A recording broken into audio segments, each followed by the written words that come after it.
নানান কর্মসূচির মধ্য দিয়ে নেত্রকোনার খালিয়াজুড়িতে বাংলাদেশ জাতীয়তাবাদী কৃষক দলের ৪৪তম প্রতিষ্ঠাবার্ষিকী পালিত হয়েছে। এ উপলক্ষে বৃহস্পতিবার দুপুরে খালিয়াজুড়ি কলেজ মাঠে কেক কাটা ও আলোচনা সভার আয়োজন করা হয়।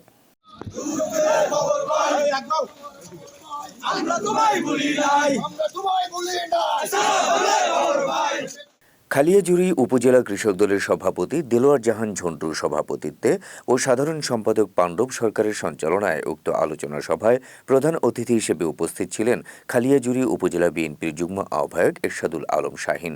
বিশেষ অতিথি হিসেবে উপস্থিত ছিলেন উপজেলা যুবদলের আহ্বায়ক এনামুল হক তালুকদার ছোটন, উপজেলা স্বেচ্ছাসেবক দলের আহ্বায়ক ফাহিম হোসেন সুমন ও উপজেলা ছাত্রদলের আহ্বায়ক মাজারুল হক পলিন।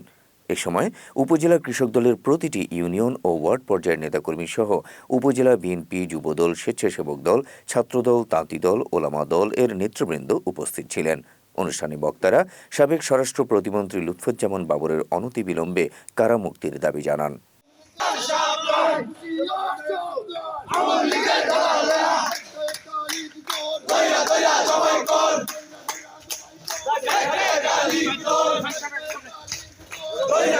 সবাই